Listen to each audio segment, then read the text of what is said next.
Hello dear student, how are you? I hope all of you fine.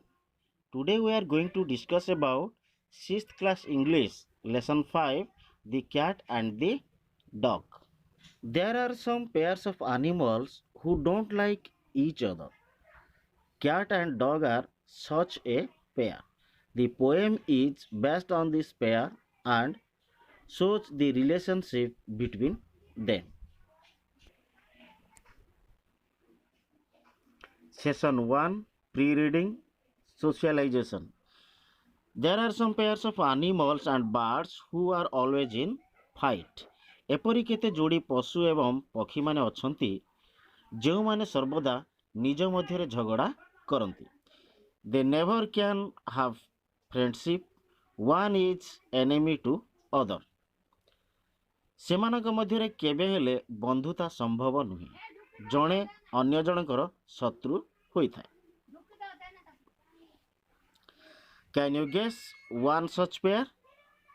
ଏପରି ଏକ ଯୋଡ଼ି ଭାବିପାରିବ କି? Crow and cuckoo for example. କାଉ ଏବଂ କୋଇଲି ଏହିପରି ଏକ ଯୋଡ଼ିର ଉଦାହରଣ.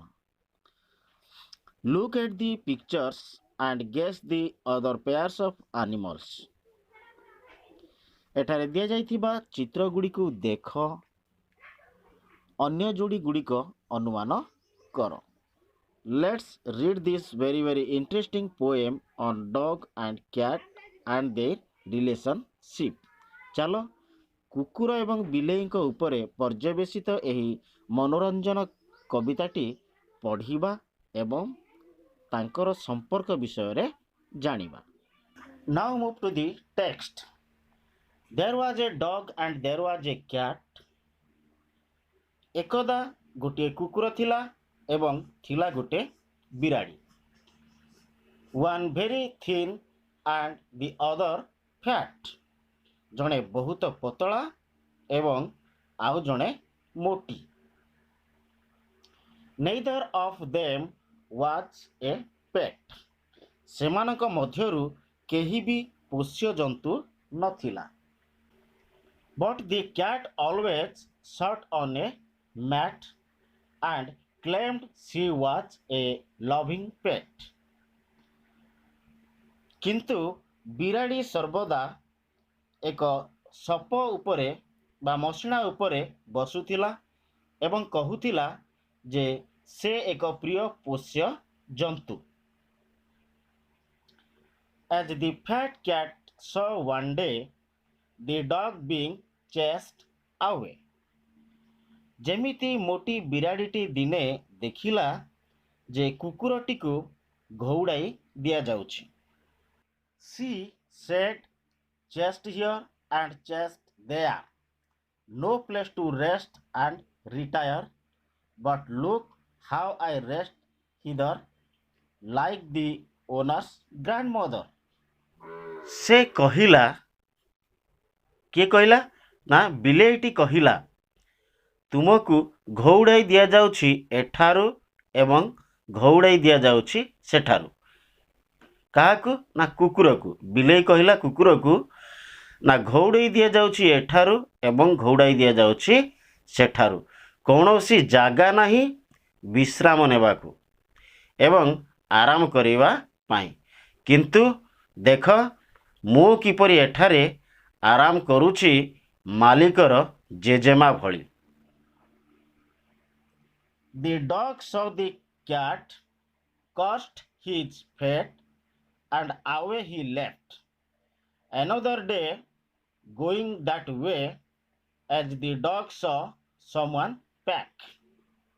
କୁକୁରଟି ବିରାଡ଼ିକୁ ଦେଖିଲା, ନିଜର ଭାଗ୍ୟକୁ ନିନ୍ଦିଲା ଏବଂ ସେଠାରୁ ଚାଲିଗଲା. ଅନ୍ୟ ଏକ ଦିନ ସେହି ବାଟରେ ଯାଉ ଯାଉ ଯେମିତି କୁକୁରଟି ଦେଖିଲା ଜଣେ ବ୍ୟକ୍ତିକୁ.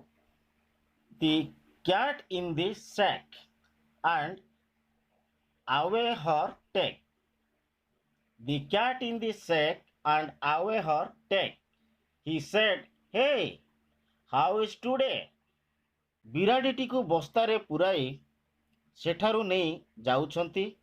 ସେ କହିଲା, ହେ ଆଜି ଦିନଟି କିପରି ଅଟେ? କ୍ୟାଟ୍ ଡିଡ୍ ସେ from her gunny back grey. My wish was I may go to a religious place one day. Carry me to Vrindavan, I say, and they obey.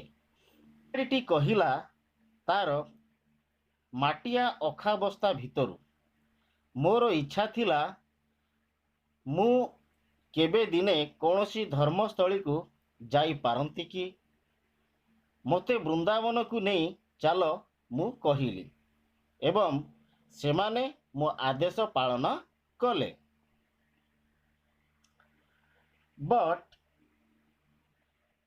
But Cat Nani, is not it funny to go to Vrindavan in a bagoni?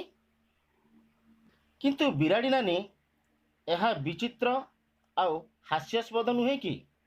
ବୃନ୍ଦାବନକୁ ଯିବା ଏକ ଅଖାବସ୍ତାରେ? I thought of going by bus, but they are always rush. What about trains, Miss Cat? ମୁଁ ବସ୍ରେ ଯିବାକୁ ଭାବିଥିଲି, କିନ୍ତୁ ସେଗୁଡ଼ିକ ସର୍ବଦା ଭିଡ଼ ରହେ। ରେଳଗାଡ଼ିରେ କାହିଁକି ଗଲ ନାହିଁ, ମିସ୍ ବିରାଡ଼ି ନାନୀ? Trains I hate. They are always late. Trains I hate. They are always late. ରେଳଗାଡ଼ିକୁ ମୁଁ ପସନ୍ଦ କରେ ନାହିଁ, ଘୃଣା କରେ। ସେଗୁଡ଼ିକ ସର୍ବଦା ବିଳମ୍ବ କରନ୍ତି।